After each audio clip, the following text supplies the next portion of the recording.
And I am done. Okay, so I just finished up listening to Red Sister by Mark Lawrence. This is the first book in the Book of the Ancestor trilogy, and I want to give you my unedited thoughts upon reading the book, which was just now. So I thought this book was okay. It was like a 3 out of 5, kind of the quintessential 3 out of 5. You know, I thought it was okay. Nothing really good, nothing really bad. I can't say a ton of horrible things about it, but I'm certainly not going to sing its praises. And I struggle with this. I struggle with Mark Lawrence a lot because I want to like him so badly. Now, I suppose you could say that I say that about every author. Obviously, I don't read and listen to books unless I really want to like them. But Mark Lawrence is such an awesome guy. I mean, he's so present in the fantasy community, much more than the average author, much more than almost every author. He really engages with the fans. I think it's awesome. But what I like most about him is how much he's putting a highlight on self-published authors. I think it's so hard to be a self-published author. I don't even know a fraction of how hard it is. I'm not an author. I'll never be one. But from everything I've heard and every author that I talk to, it's so difficult. And he's putting this huge spotlight on him with this yearly competition that's in its final stages right now for this year. And he gives awards out and puts a highlight on a ton of authors, and it's so awesome. But man, I just have a problem with the way he writes. I have a problem with the stories and the plot structures. And it's just tough. Now, I did think that this book was better than his previous outing that I read, which was Broken Empire. And I didn't even finish that series. I read the first 2 books, thought the first one was okay, thought the second one was quite poor. And if you want to watch the review for that second book, click above, you can watch it there. But yeah, so let me go through the various aspects of this book and the things that I like to look at when I'm rating a book and talk to you about them. Sorry about the cut there. I am coughing up a storm. I'm still sick, but I am getting over it. Okay, so the first aspect of this, let's go over the story. Now, I thought the story was probably the weakest part of this book. I thought it was a 2 out of 5. Now, that's not good. When you're reading a book, you want the story to be the best part of the book, and it was the weakest, and that's a problem. So this book started off hot. I thought it was so good. I thought the first paragraph of this book were just so intriguing. It starts off with this full army coming to stop a single nun in battle. That is just intriguing. It makes your brain go, what is up with these nuns? Why does it take an army to stop one? What is happening? I love those kind of questions. I think it's really hard to start a fantasy book, and this is one of the best intros I've ever read. Now, very quickly after that intro, it jumps back in time and deals with a little girl named Nona. And Nona is about to be hanged for a murder of somebody, and that's also intriguing. Very interesting, and very quickly into this story within the first couple chapters, so I don't think I'm ruining anything because it's kind of like right on the cover, but this girl goes to a magic school for nuns to become a battle nun. This is not the terms they use in the book, but I think that's the best way that I could get it across to you.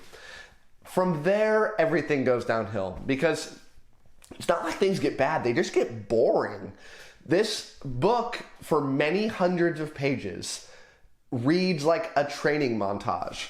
Now, I think a good training section in a book should last, I don't know, under 100 pages, but this was hundreds and hundreds of pages just dealing with the same concepts over and over and over, and it really got boring. Not a lot happened. In fact, the only notable thing that happened right about the 50% of the way, and it only lasted for about like 20 pages, and then it just went right back into the training montage. That's tough. Now, this book isn't super long. I don't know the page count because I listened to this on audio, but it felt like it was a lot longer than it was because of how boring large sections of this book was. Now, for me to give it a 3 out of 5 with me really kind of not liking the story here, it's because the ending of this book, the very ending of this book, kind of saved it a little bit. Otherwise, this would have been truly a bad story. The ending was good.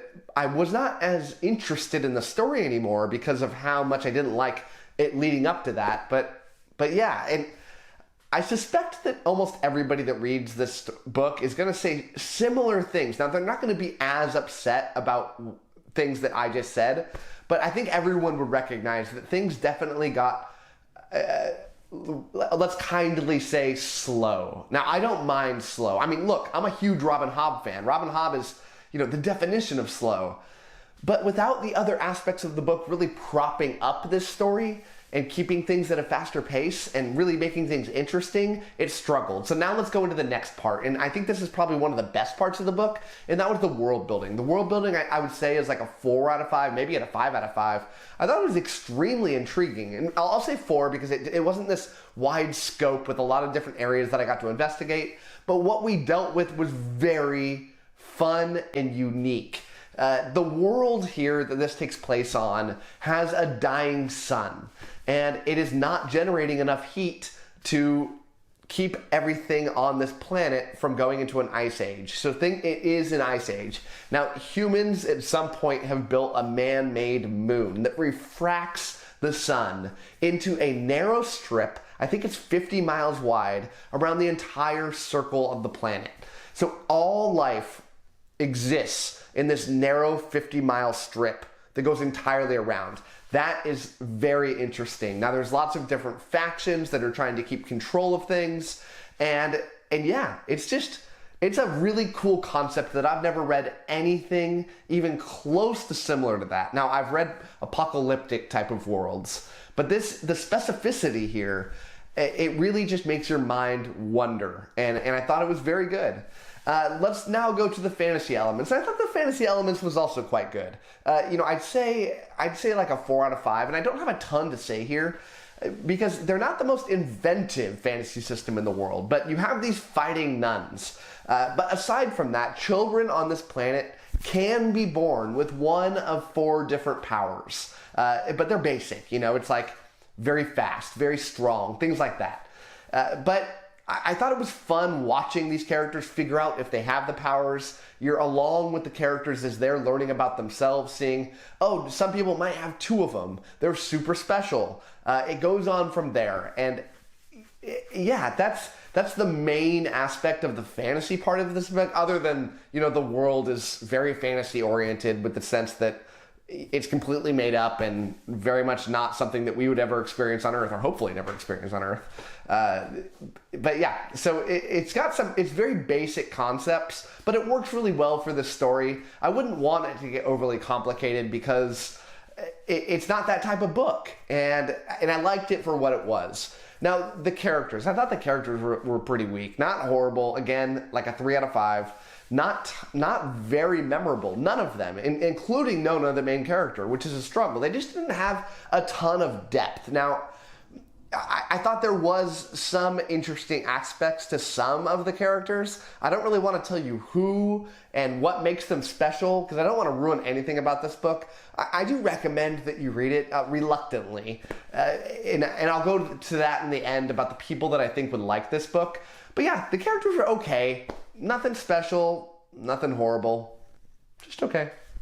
Now the writing quality. I thought the writing quality was good. And this is it very much impressed me because I was not a fan of the writing quality of Broken Empire. I had a lot of problems with it. Now I thought the way that he structures his words and sentences and paragraphs were good, and that really hasn't changed. What has changed is the structure of his stories and how he goes about telling the story itself. Now, I didn't love the story, but I liked how he went about it. In the previous series that I read, he had a big problem with these huge multiple timelines. I like multiple timelines. I think they can work well when they work well, but before it was just confusing. This one did not have any of those confusing aspects. It totally made sense.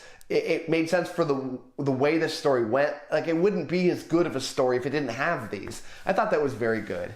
I thought that there's an unreliable narrator here, and I am a sucker for unreliable narrators. And so I very much like that. Now, it's in like a close third-person perspective. It's not in a first-person perspective, which normally you would associate with the unreliable narrator, but it works well here. And yeah, I think that, at least for me, he's improving as a writer. I'm pretty sure these books came out more recently than the Broken Empire, and if it's not, then I'm going to look kind of like a fool, but I don't really research a lot about books before I read them. I just take people's word for them, and I pick them up and I read them fresh, but I'm relatively certain that these books came out later, and it kind of shows. He's improved as a writer, and I hope that he continues to improve as a writer. So overall, my enjoyability of this book was like a 3 out of 5.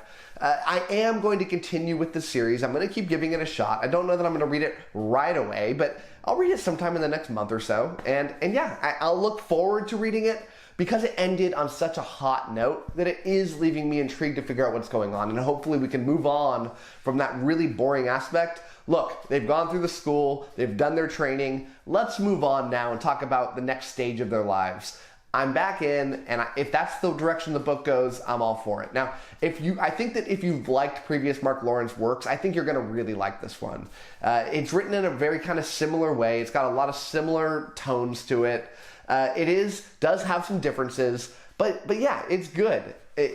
I think you don't need to go into this being just wowed, though. This isn't going to be some huge epic fantasy. It's going to tell a much more tight story about a smaller set of characters. It's not going to be doing this huge sprawling thing. And yeah, if you like those kind of books that are more like character and world oriented. Now, I say that not loving the characters, but he very much put a lot of attention into the characters. I think part of my problem with the characters, quite frankly, is that I listened to this on audio.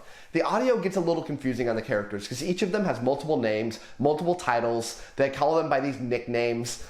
If you had the book and you took notes, or maybe there's notes in the beginning of the book that's not on audio, you'd be able to flip around and be able to make a lot more sense of it. So I would not recommend that you listen to this on audio. Even though it's not the most complex story in the world, you will get confused at times. Read this one in physical format. I think you'd have a better experience. And maybe that's my problem with Mark Lawrence. All of the Mark Lawrence books that I've read, I've done on audio. Maybe the next one I need to pick it up on physical book and see if that makes a difference. Hopefully it does. So that is my review. I hope you enjoyed it. And as always, happy reading to you.